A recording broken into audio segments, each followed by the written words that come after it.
Camille, Thomas, bonjour. Bonjour. Alors dans un précédent Asset Watch, nous avons eu l'occasion de voir que l'une des caractéristiques de Salamandre Asset Management était son ambition d'offrir aux particuliers des méthodes de gestion jusqu'ici dévolues à la clientèle institutionnelle. Et donc, vous comptez proposer aux particuliers de la gestion obligataire flexible. Cette gestion obligataire flexible, on peut notamment en bénéficier au travers d'un fonds baptisé Salamandre Euro Rendement et nous allons voir comment vous le gérez tous les deux. Mais j'aimerais que nous revenions sur le principe de la gestion obligataire flexible.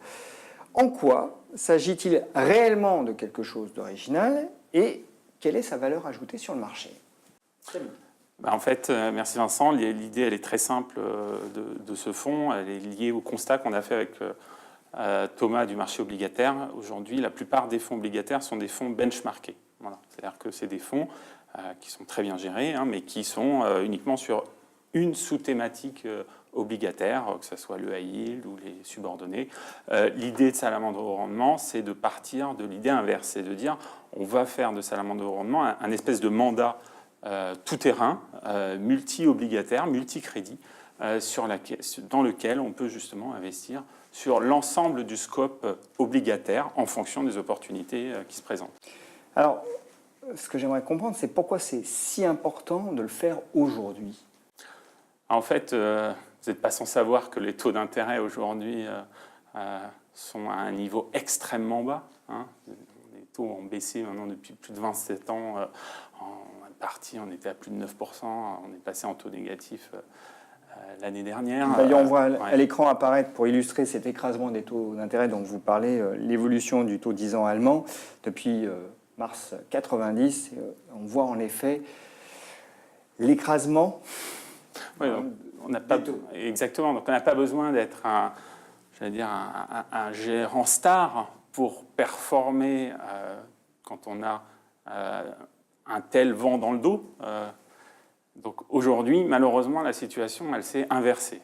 C'est-à-dire qu'on a une volatilité obligataire qui revient sur des niveaux de taux qui sont extrêmement bas. Donc aujourd'hui, avoir une approche simplement, comme on dit, en buy and hold, c'est-à-dire j'achète des obligations, je les garde en portefeuille et j'attends qu'elles remboursent, aujourd'hui, votre rendement, vous enlevez les frais de gestion, votre rendement final, il ne va pas être très élevé. Donc notre constat premier, c'est celui-là. Voilà, et quand vous parlez de la volatilité, c'est aussi bien illustré. Alors justement, on s'est amusé à reproduire la fin de la courbe du précédent graphique, toujours les taux 10 ans allemands, et sur quelques mois, on voit en effet des variations de taux d'intérêt absolument majuscules. Donc on a l'occasion de perdre sa chemise si on est... si on est dans le mauvais sens. Dans le mauvais sens, exactement. Tout simplement. Donc nous, notre approche par rapport à ça, c'est justement de dire on ne peut plus rester uniquement avec un fonds obligataire 3-5 ans.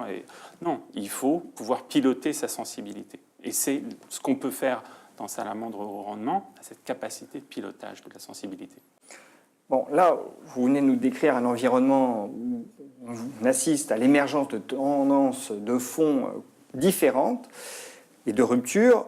Vous soulignez également, généralement, chez Salamandre AM, qu'il y a une autre tendance, c'est celle de l'explosion du nombre d'émetteurs. Tout à fait. Aujourd'hui, on fait face à un marché obligataire qui s'est considérablement diversifié et complexifié. Diversifié d'une part en termes de nombre d'émissions. Pourquoi ? Parce qu'avec la baisse des taux d'intérêt, des émetteurs qui avant se finançaient via les banques ou via des loans, maintenant peuvent se permettre de venir directement se financer via le marché obligataire, ce qui est encouragé par la recherche de rendement des investisseurs qui sont friands de ce type de nouvelles émissions. Le marché obligataire s'est aussi complexifié de par les nouvelles natures de types d'instruments. On pense aux hybrides corporate, aux perpétuels, aux convertibles. Et tous ces changements sont poussés, entre autres, par la réglementation. Quand on regarde sur le secteur bancaire, les nouvelles réglementations poussent les banques à émettre à chaque fois de nouveaux types d'émissions. Et plus d'émissions, ça signifie également plus d'opportunités. Tout à fait. Et d'où la nécessité d'être flexible sur l'ensemble de ces émissions et sur l'ensemble de ces caractéristiques, en plus d'être flexible sur le contexte macroéconomique. Bon, ça c'est le contexte général. Alors, à lire votre documentation, si je l'ai fait attentivement, on comprend que la gestion obligataire doit se réinventer. Et on suppose que c'est par la gestion obligataire flexible que vous défendez. Maintenant, j'aimerais comprendre comment vous allez la déployer, cette gestion obligataire flexible. En fait, en deux étapes, Vincent. La première étape consiste pour nous à caractériser l'environnement de marché dans lequel on est. Pour ça, on a développé des indicateurs qui nous permettent justement de savoir où on est dans le cycle économique et, comme je l'ai dit, de caractériser la phase de marché dans laquelle on se situe. Quand on a fait cette analyse, ce diagnostic, on définit le niveau de risque qu'on souhaite avoir dans le portefeuille. Bon.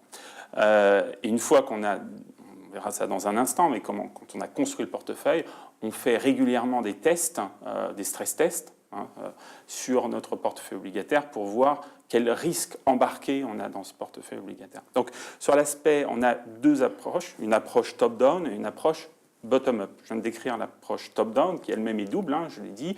On caractérise la phase de marché et ensuite on définit le risque qu'on veut avoir dans les portefeuilles. Et il y a la deuxième partie, donc la partie proprement dite d'analyse financière, de sélection des obligations au sein de notre portefeuille. Alors on y vient tout de suite avec vous, Thomas, parce que c'est vous qui êtes en charge de l'approche bottom-up. Ça consiste en quoi? Alors, c'est une analyse microéconomique, donc des sociétés, tout à fait, des émetteurs. Donc, une fois qu'on a déterminé le niveau de risque global pour le portefeuille, on va sélectionner les émetteurs pour aller remplir chaque sous-catégorie des segments obligataires. Donc notre approche, elle est avant tout fondamentale, basée sur les fondamentaux financiers des émetteurs, ce qui implique qu'on a très peu de biais sectoriels. Donc on s'autorise à investir sur l'ensemble des secteurs, ça peut être les banques, le secteur de la consommation, le secteur de la santé. Donc notre approche, elle est avant tout défensive et elle vise à éviter les investissements spéculatifs ou volatiles. Elle repose sur 5 piliers que nous avons déterminés en interne, 3 qui sont relativement communs. Donc ça va être le secteur dans lequel l'entreprise évolue. Est-ce que c'est un secteur en croissance? Est-ce que c'est un secteur de niche? Et surtout, ce qui est important pour nous, comment l'entreprise se positionne au sein de ce secteur. Est-ce qu'elle est leader ou est-ce que, au contraire, c'est un secteur très segmenté et donc avec beaucoup de concurrence? Le deuxième point, c'est le business model. Bien comprendre ce que fait la société, quels sont ses clients, quels sont ses fournisseurs, quels sont les pays où elle exporte. Et enfin, le dernier point, ce sont vraiment les fondamentaux financiers avec une attention toute particulière sur la génération de cash flow. Parce que quand on investit sur l'obligataire, le plus important, c'est d'être sûr que l'entreprise dispose des ressources nécessaires pour faire face à ses engagements. Pour rembourser sa dette. Voilà, contrairement au marché action, où les gérants doivent faire des hypothèses sur des prévisions futures de résultats. Notre analyse fondamentale se base aussi sur des secteurs, des piliers extra-financiers comme l'équipe. Donc l'équipe, ça peut être la qualité et l'expérience du management, mais aussi on considère l'équipe comme l'actionnaire. Est-ce que c'est un actionnaire de long terme? Est-ce que c'est un actionnaire qui vient de rentrer et qui cherche au contraire à remonter des dividendes par exemple, qui pourraient venir grever la génération de cash? Et dernier point très important, on a une attention toute particulière sur les covenants de l'émission considérée. Comme je l'ai dit au départ, le marché obligataire s'est complexifié de par les nouvelles natures juridiques et il est important pour nous d'étudier les termes et conditions de chaque émission. En fait, je complète, excusez-moi Vincent, je complète ce que dit Thomas. L'idée, au travers de toute cette analyse financière, chez Salamandre AM, c'est de sélectionner des émetteurs défensifs. C'est un point important. On va certes, puisque c'est là où se situe le rendement aujourd'hui, investir sur des émetteurs qui sont endettés. Voilà. Mais ce qu'on va regarder en priorité, c'est la génération de cash. C'est est-ce que la société dans laquelle on a investi génère suffisamment de cash pour rembourser sa dette. Ça, c'est fondamental. Ça a l'air un petit peu tarte à la crème, mais ça veut dire quoi? Ça veut dire qu'in fine, du coup, on va exclure de notre scope... Certaines notations? Pas forcément, mais plutôt les sociétés qui sont aujourd'hui en forte croissance et ont besoin de cash pour financer leur croissance ou mettre en place un plan de développement. Parce qu'elles brûleront trop de cash pour vous. Voilà, et ça, typiquement, ça ne veut pas dire que c'est des mauvaises sociétés, entendons-nous bien. C'est simplement, nous, dans notre optique, on considère que c'est plus un investissement equity dans ce cas-là. On cite souvent l'exemple de Burger King, par exemple, qui est une très belle société qui publie tous les 3 mois, ses derniers résultats trimestriels sont sortis, ils étaient excellents, mais simplement c'est une société qui aujourd'hui est très endettée et qui dépense beaucoup d'argent pour remettre au format Burger King les quick. Voilà. Donc simplement, c'était important de noter ça, à mon avis, pour bien avoir en tête que nous sélectionnons dans l'univers obligataire plutôt les émetteurs défensifs. C'est un choix qu'on a fait au départ pour pouvoir rendre notre gestion, qui est à la fois, comme j'ai décrit, top-down et bottom-up, la rendre complémentaire. Voilà. Votre univers d'investissement, il est tout de même très large, puisque vous avez la prétention d'aller à peu près sur tous les types de segments obligataires. Donc, comment vous faites pour balayer cet univers aussi étendu? Alors, en fait, c'est finalement assez simple. D'abord, on se limite à l'univers euro. Salamandre au rendement, c'est un mandat qui nous est donné d'investir sur l'ensemble du scope obligataire en euros. Donc déjà, on ne va pas sur l'émergent, on ne va pas sur la dette en devises étrangères, ça c'est un premier élément. Ensuite, Thomas l'a bien décrit, on a un process d'analyse financière qui est très standardisé et qui est très différent d'une gestion action, par exemple, d'une analyse action, puisqu'on va s'intéresser à certains points en particulier de façon systématique. Donc l'endettement, la génération de cash, le management, voilà, et le secteur. Est-ce que le secteur, c'est un secteur qui n'est pas trop cyclique? On préfère bien entendu les secteurs qui ne le sont pas.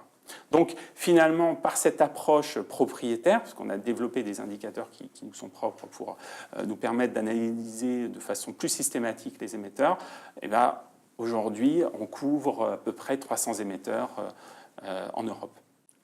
Alors, le temps file. J'aimerais qu'on rentre un tout petit peu dans le détail du portefeuille et je rebondis sur ce que vous disiez. Vous dites, finalement, on recherche plutôt des valeurs, enfin des émetteurs plutôt défensifs.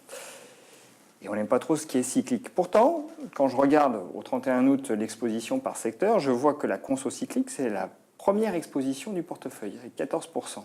Est-ce qu'il n'y a pas une contradiction là? Non, parce qu'en fait, on s'est rendu compte, quand on sélectionne nos émetteurs, qu'on a des émetteurs qui sont leaders dans leur secteur, mais surtout qui ont une très bonne adaptabilité au cycle de marché. Et donc, on accepte d'aller sur des émetteurs cycliques, mais qui, en période de récession, ont cette capacité dans leur business model à adapter leurs investissements pour toujours être en génération de cash.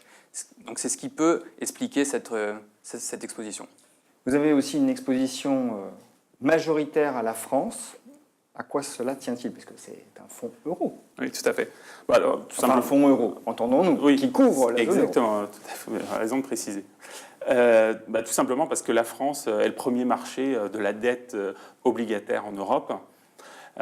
Et donc, c'est le marché dans lequel on fait le plus facilement ses courses, ses emplettes, j'allais dire.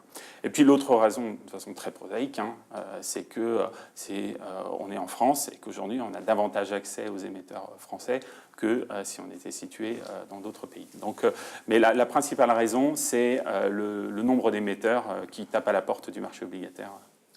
Quand on gère un fonds de gestion obligataire flexible, est-ce qu'on estime qu'on est en mesure de produire une performance avec moins de volatilité que d'ordinaire? Oui. Oui, c'est une très bonne question. C'est l'objectif du fonds, en fait. Il faut bien voir qu'aujourd'hui, les clients, pour la plupart, sont adverses à la volatilité. Recherchent du rendement, mais souhaitent que ce rendement soit le plus régulier possible. C'est tout l'intérêt de cette approche top-down. C'est qu'en permanence, on réalise des analyses, des tests sur notre portefeuille pour nous permettre de savoir quel risque embarqué on prend. Le risque de marché. Je distingue bien deux choses dans notre fonds. Le risque de marché, le risque de mark-to-market, et le risque fondamental que Thomas vient de décrire, qui est à la base de notre analyse se tromper financière. sur la qualité d'un émetteur. Voilà, exactement. Parce qu'on peut aussi avoir parfaitement raison sur la qualité d'un émetteur, sauf que le marché nous donne tort. parce que voilà, pendant une période, ils traversent des difficultés. À ce Donc vous moment-là, réalisez des stress tests en repartant de situations historiques. Exactement, tout à fait. On reprend... Regardez comment le portefeuille se comporterait s'il avait été soumis, ou se serait Exactement. comporté s'il avait été soumis. Tout à fait. On trouve que c'est la façon d'évaluer le risque qui est la plus pertinente aujourd'hui. Si vous regardez la volatilité du fonds ou simplement des stratégies obligataires, aujourd'hui, la volatilité est particulièrement écrasée et donne, à mon avis, une très mauvaise image du risque embarqué, encore une fois. C'est pour ça qu'on a décrit, on déroule régulièrement différents stress tests. Vous vouliez ajouter quelque chose, Thomas? J'ajouterais que pour maîtriser la volatilité, il y a vraiment cette nécessité d'être flexible sur l'ensemble des segments, mais surtout d'avoir un portefeuille qui est très diversifié. Aujourd'hui, on a plus d'une centaine de lignes en portefeuille, ce qui permet vraiment d'éviter les à-coups sur un nom en particulier et vraiment de toujours avoir une gestion du risque sur l'ensemble du portefeuille. Pour compléter ce que dit Thomas, la diversité aujourd'hui du portefeuille est liée au fait que l'ensemble des rendements sont très resserrés. C'est-à-dire contrairement à 2012, si vous vous souvenez, où il y avait des rendements qui allaient dans tous les sens, aujourd'hui, les rendements sont très resserrés. Et donc, c'est beaucoup plus... finalement, on n'est pas payé pour prendre un risque supplémentaire. Donc, il vaut mieux avoir un portefeuille très diversifié. Et aujourd'hui, j'allais dire, notre gestion, la performance que l'on réalise, elle porte davantage, elle est réalisée davantage grâce à l'aspect top-down, grâce à notre gestion de la sensibilité notamment, où on est très flexible depuis le début de l'année, justement par rapport à la volatilité que vous avez montré tout à l'heure sur les taux d'intérêt. Et on pense que d'ailleurs, ça va rester comme ça. Donc on pense que dans les trimestres à venir, là où on va faire de l'argent sur ce fonds, c'est grâce à notre gestion de la sensibilité de la courbe, plus qu'au niveau de la sélection de valeurs. En tout cas, on suivra les performances de Salamandre Euro Rendement. Thomas, Camille, merci. Merci.